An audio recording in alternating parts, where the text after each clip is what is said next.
এত অন্ধকার কেন হয়ে গেছে? এ হলো শনিদেবের ছায়া, যা আমায় পিছু করছে দাদা। শনিদেব যার পেছনে পড়ে যান তার জীবন এমন অন্ধকারাচ্ছন্ন হয়ে যায়। আমার কাজের ফলে কোনো অনর্থ হবে না। আমি শুধুই ন্যায় করে থাকি, আর এটাই আমার কর্তব্য। অনুমতি দিন মা।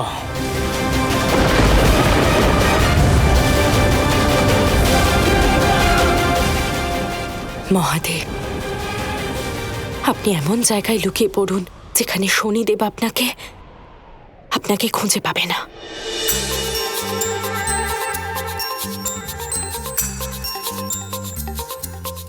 আরে বাহ, তরমুজ!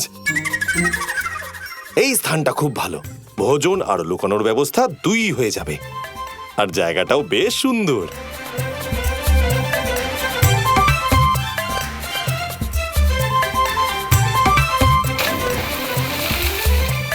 কি জানি মহাদেব কোথায় চলে গেছেন। আমি সমগ্র কাশী খুঁজলাম, কিন্তু ওনাকে কোথাও খুঁজে পেলাম না। মহাদেব কাশী নগরীতেই রয়েছেন। মনে হচ্ছে এবার আমাকেই ওনাকে খুঁজে বের করতে হবে, নয়তো উনি বিপদে পড়তে পারেন। কিন্তু এখন মহাদেবকে খুঁজে কি লাভ কানাই? এখন তো শনিদেব ওনার কাছে পৌঁছলেন বলে। ওনাকে খোঁজার একটা উপায় আছে আমার কাছে, কিন্তু তার জন্য ওনাকে জল থেকে বেরিয়ে আসতে হবে।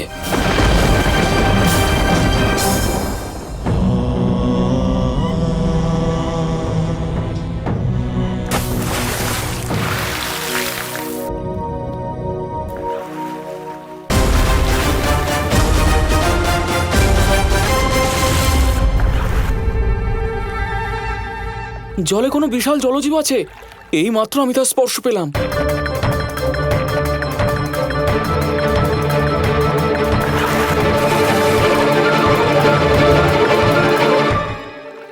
মানুষ তো দেখছি জলেও আমার পিছন ছাড়ছে না। জলে আপনি কি করছিলেন? তপস্যা করছিলাম দাদা। আমার তপস্যায় কেন বাধা দিলেন আপনারা? ক্ষমা করে দিন তপস্বী, কিন্তু আপনি কিছু ভুলে গেছেন। আমি আর কিছু ভুলে যাব? এমন তো হতেই পারে না। আমার তো সব কিছু মনে আছে। আপনি আপনার দক্ষিণা ভুলে গেছেন। কাশীর যুবরাজের প্রথমবার শিকারে যাবার উপলক্ষে মহারাজ সকল আশীর্বাদদাতাকে দক্ষিণা দিয়েছেন, কিন্তু আপনি দক্ষিণা না নিয়েই চলে এসেছেন। আমি কোনো দক্ষিণা চাই না দাদা। দক্ষিণা চাই না? এ কেমন কথা বলছেন আপনি? এই দক্ষিণার দ্বারা আপনার জীবিকা নির্বাহ হতে পারে। আপনি যদি দক্ষিণা না নেন তাহলে ভোজন করবেন কি করে? এটাই তো আমার তপস্যা। এখানে জলের মধ্যে থেকে তপস্যা করি, আর এখানে এই আশেপাশে যা গাছ আছে তারই ফল দিয়ে ক্ষুধা নিবারণ করি। অদ্ভুত ব্যাপার, আজ পর্যন্ত না এমন তপস্যা দেখলাম, আর না দেখলাম এমন তপস্যা।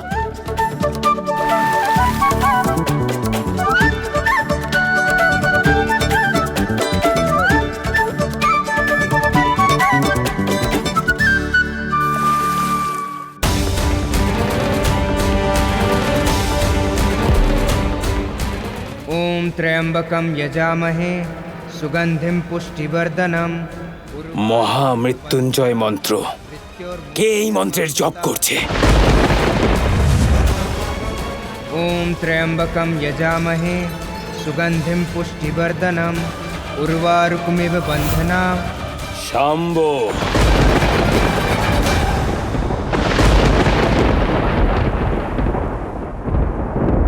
তুমি মহামৃত্যুঞ্জয় মন্ত্রের জপ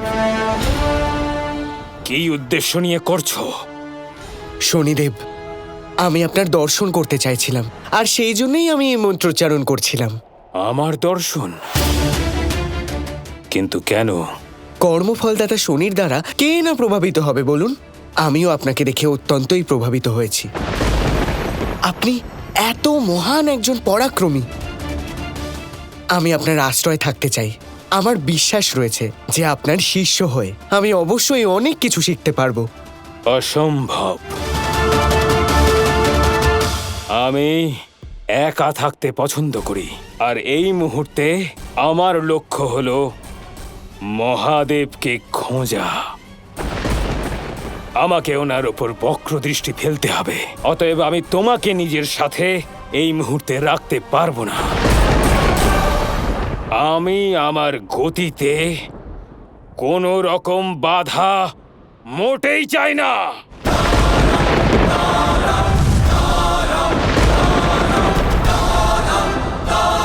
এই শনিদেব তো দেখছি মহাদেবকেই নিজের লক্ষ্য বানিয়ে ফেলেছেন।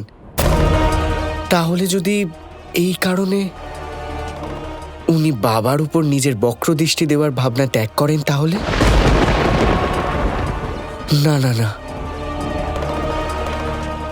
আমাকে কোনোভাবে চেষ্টা করতেই হবে। মহারাজের জয় হোক। চিন্তার বিষয় হলো যে সপ্তম প্রহর সমাপ্ত হতে চলেছে, কিন্তু যুবরাজ এখনও নিজের প্রথম শিকার করতে সফল হতে পারেননি। এটা তো অত্যন্ত চিন্তার বিষয়। যদি রাজকুমার এই শিকারে সফল হতে না পারে, তাহলে ও এই রাজসিংহাসনে বসতে পারবে না। কি ত্রুটি ছিল আমাদের ভরণ পোষণে? আর তাছাড়া এমন একজন মহান তপস্বীর আশীর্বাদও লাভ করেছে রাজকুমার। তাহলে কারণটা কি নিজের পরীক্ষায় সে সফল না হওয়ার? এক মহান সাধুর আশীর্বাদ এখনো রাজকুমার পাননি কাশীরাজ মহারাজ।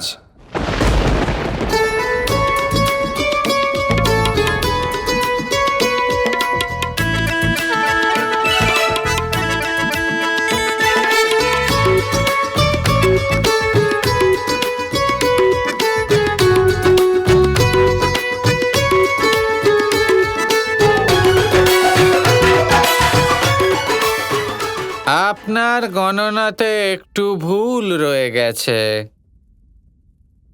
তাহলে এবার তুমি আমাকে শেখাবে যে গণনা করা কাকে বলে। বলো, কে তুমি?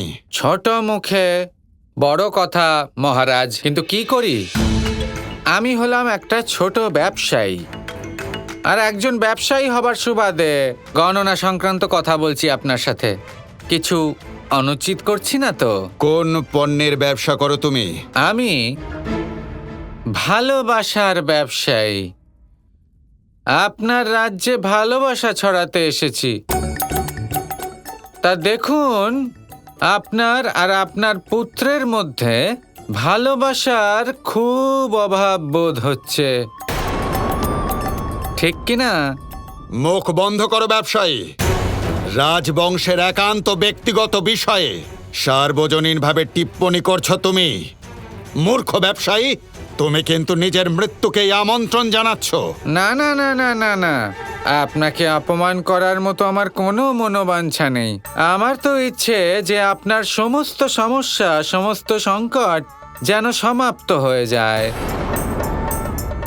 ওই যে সাধু আছেন, সেই তপস্বী, আপনার আসলে ওনার কাছে যাওয়া উচিত, তার থেকে আশীর্বাদ নেওয়া উচিত।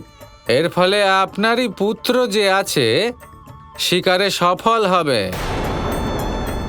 আর এই কথা আমি এত বিশ্বাসের সাথে এই কারণে বলছি, কারণ আমি নিজে সেই তপস্বীর আশীর্বাদে 1000 বিঘে রত্ন প্রাপ্তি হয়েছে। আচ্ছা, এর অর্থ হলো তুমি এখানে আমাকে ব্যঙ্গ করতে এসেছো। রত্নের গণনা বিঘা দিয়ে হয় নাকি মূর্খ? এ হলো রত্ন, কোনো কৃষিজাত দ্রব্য নয়। একদম ঠিক বলেছেন মহারাজ, কিন্তু আমার এত দুঃসাহস যে আমি আপনার সাথে ব্যঙ্গ করব না। না, আমার কথাটা বুঝুন মহারাজ। এ হলো কৃষি জমি, রত্নের কৃষি জমি। আমার সাথে একবার চলুন তো, আগে গিয়ে না হয় দেখবেন আমি আপনাকে সত্যিটা দেখাবো। তাহলে এটাও মনে রেখো ব্যবসায়ী, যদি এটা অসত্য হয় তাহলে ওখানে ওই মুহূর্তে তোমাকে মৃত্যুদণ্ড দেব। হ্যাঁ হ্যাঁ, আমার তাতে কোনো সমস্যা নেই। সৈন্যগণ, একে ততক্ষণ বন্দি করে রাখো যতক্ষণ না ওর আসল পরিচয় জানা যাচ্ছে।